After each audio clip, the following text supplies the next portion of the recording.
जय हिंद साथियों, कैसे हैं आप सभी लोग। आज हम लोग बात करने वाले हैं जो बीपीएससी टीआरई 3 का जो एग्ज़ाम हुआ है उसमें ओएमआर को लेकर एक बड़ी अपडेट निकल के सामने आई है। इसके अलावा किस कारण से जो है आपका कटऑफ कम जाने वाला है, इस पर भी हम लोग बात करेंगे। इसके अलावा ओएमआर में कोई त्रुटि है तो क्या हम लोग सुधार कर सकते हैं, इस पर भी बात करने वाले हैं।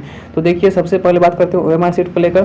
तो ओएमआर सीट को लेकर एक बड़ी अपडेट ये है कि आपका जो है आप लोग जानते हैं कि प्रधान शिक्षक का जो भर्ती जो प्रक्रिया का जो एग्ज़ाम हुआ था उसका ओएमआर सीट जो है वो डाउनलोड करने के लिए आपका ऑप्शन खोल दिया गया है। इसके अलावा बात करें आपका जो है 2/8 तक के इसका जो है आप लोग जानते हैं कि प्रधान शिक्षक वाले जो परीक्षा हुआ था उसका ओएमआर सीट 2/8/2024 तक के आपका जो है ओएमआर सीट डाउनलोड करने के लिए आपका वेबसाइट खोला गया है। इसके अलावा बात करें कि टीआरई 3 का जो भर्ती परीक्षा हुआ है आपका उसका ओएमआर सीट कब तक आएगा, तो आपका जो है इस महीने तो नहीं आएगा, लेकिन इसके अपडेट ये है कि आपका अगले महीने यानी कि अगस्त के फर्स्ट वीक तक के आपको ओएमआर सीट देखने को मिल जाएगी।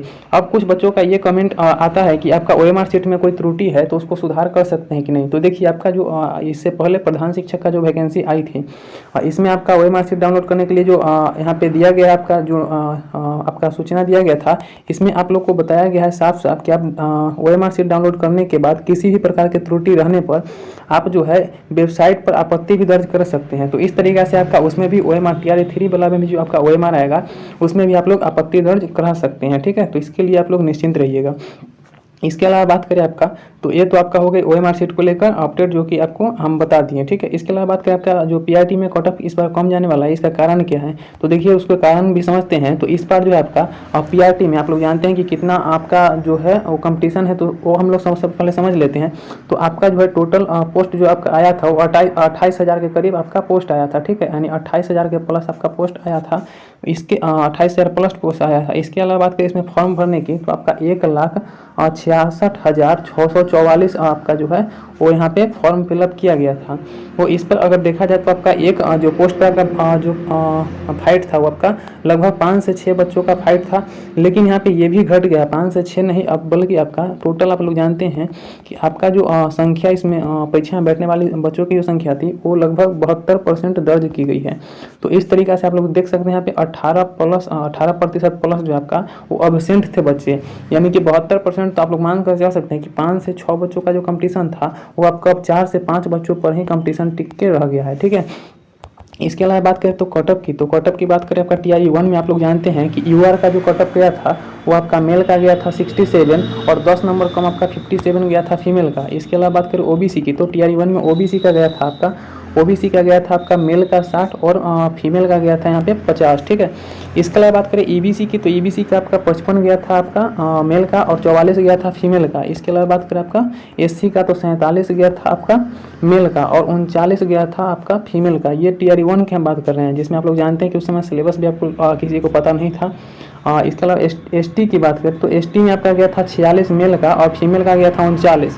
तो इस बार का कटअप आप लोग जानते हैं कि कितना रहने वाला है। तो इस बार का कटअप आप लोग जानते हैं कि आपका मिनिमम कटअप मार्क्स भी होता है, आप लोग ये भी जानना जरूरी है। तो मिनिमम कटअप मार्क्स कितना होता है, तो यूआर का जो होता है आपका वो 48 होता है। और ओबीसी की बात करें, यानी कि ओबीसी यानी जिसको बीसी बोलते हैं, उसका 44 मार्क्स है, यानी कि 44 से कम अगर नंबर रहेगा आपका तो आप सिलेक्शन से बाहर हो जाएंगे। ठीक है, इसके अलावा बात करें आपका ईबीसी की, तो ईबीसी का आपका जो है वो मिनिमम क्वालिफाइंग मार्क्स है, यानी कि बीपीएससी के द्वारा जो मिनिमम कटअप जारी किया जाता है, यानी उससे कम मार्क्स पर आपका सिलेक्शन नहीं होगा। तो ईबीसी में कितना, तो 41 नंबर से अगर कम रहेगा तो उसका सिलेक्शन किसी का नहीं होगा। अगर ईबीसी में अगर आप लोग हैं, अगर 41 से कम नंबर है तो आपका सिलेक्शन नहीं होगा।